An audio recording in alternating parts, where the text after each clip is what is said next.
কি খাচ্ছেন? Fried rice, beef কারি না চিকেন কারি? আর চিনতে নেই, আমি নিয়ে এসেছি থাইল্যান্ডের জনপ্রিয় পাপায়া সালাদ। সবার সুস্থতা কামনা করে আজ তৈরি করব হেলদি পাপায়া সালাদ। থাইল্যান্ডে এই সালাদ খুব জনপ্রিয়। আমার হাজবেন্ড থাইল্যান্ডে গিয়েছিল, তখন এই সালাদটা খেয়ে এসে আমাকে বলেছিল তৈরি করে দিতে। তো আমি আমার মতো করে তৈরি করেছি, আশা করি আপনাদের ভালো লাগবে। আর আমার চ্যানেলটি সাবস্ক্রাইব করে ভিডিওটি লাইক কমেন্ট শেয়ার করে আমার সঙ্গে থাকবেন। আপনাদের ভালোবাসা আমাকে নতুন কাজের অনুপ্রেরণা দেবে। চলুন দেখে আসি কিভাবে তৈরি করেছি। তার জন্য এখানে আমি প্রথমে পেঁপে নিয়েছি, গাজর, মাল্টা, লেবু, 2 প্রকার ক্যাপসিকাম, কাঁচামরিচ, পুদিনা পাতা, আরও কিছু উপকরণ আছে। আমি এগুলো আগে প্রসেস করব, তারপরে বাকি উপকরণগুলো নিয়ে আসব। প্রথমে আমি পেঁপেটা প্রসেস করে নেব, এগুলো সরিয়ে রাখলাম। এখন আমি এটা ছিলে নেব।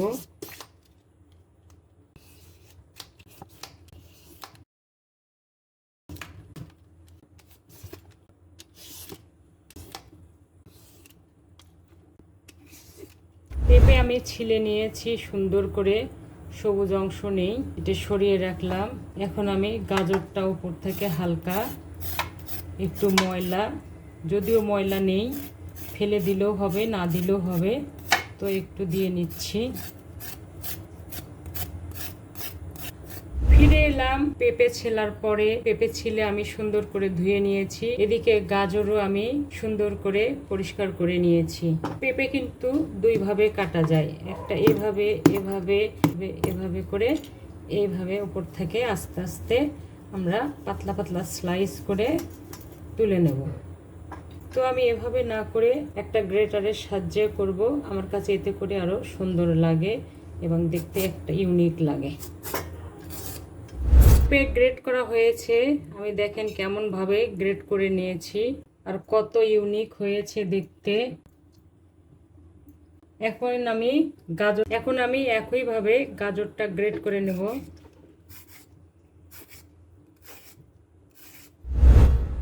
গ্রেট করা শেষ, এখন শুধু উপকরণগুলো মিক্স করার পালা। এটা সরিয়ে রাখছি। প্রথমে আমি পেঁপে দিলাম। আমি একটু সফট করে গ্রেট করেছি দেখে থেতো করলাম না। যদি চাকু দিয়ে গ্রেট করেন তাহলে একটু থেতো করে নিতে হবে। এখন আমি গাজরগুলো দিয়ে দিলাম। এখানে থাইল্যান্ডে কিন্তু চিংড়ি দেয়, চিকেন দেয়।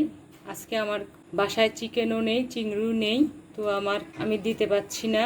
তো আপনারা যখন তৈরি করবেন অবশ্যই দিয়ে নেবেন। আমি এমনিতেই এটা অসাধারণ করে তৈরি করব। তো এখন আমি বাকি উপকরণগুলো মিক্স করে দেব। ঝালটা স্বাদ অনুযায়ী যে যেরকম খাবো দিয়ে দেব। একটু চিলি সস দিলাম পরিমাণ মতো, লেবুর রস দিলাম 2 চামচ, মাল্টার রস দিলাম। আমি এই সালাতে মাল্টার রস ব্যবহার করি, চাইলে স্কিপ করতে পারেন, তবে দিলে অনেক স্বাদ হয়। পরিমাণ মতো দিয়ে দিলাম। বিট লবণ দিলাম পরিমাণ মতো, একটু ক্যাপসিকাম দিলাম, হলুদ ক্যাপসিকাম দিলাম, পুদিনা পাতা দিলাম, আমার তৈরি করা টমেটো সস দিলাম পরিমাণ মতো। আমি একটু মধু দিচ্ছি, যদি কারো অ্যালার্জি থাকে তাহলে স্কিপ করবেন। এখন সব মিক্স করব। এখন পরিমাণ মতো চিনেবাদাম দিলাম, আমি ভেজে একটু গুঁড়া করে নিয়েছি যাতে ফ্লেভারটা সুন্দর হয়। এখানে যে কোনো বাদাম দেওয়া যাবে, আমি একটু কাজু বাদাম দিলাম যাতে আরও টেস্ট হয় সালাডটা। এখন সব আমি সুন্দর করে মিক্স করে নেব।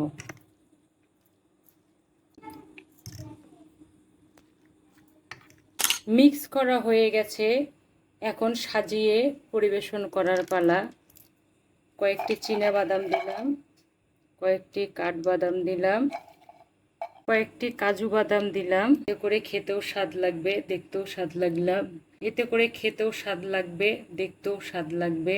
এতে করে খেতেও স্বাদ লাগবে, দেখতেও সুন্দর লাগবে। একটু পুদিনা পাতা দিলাম, 2-1 টুকরা লেবু দিলাম। তো তৈরি হয়ে গেল আমাদের হেলদি পাপায়া সালাদ।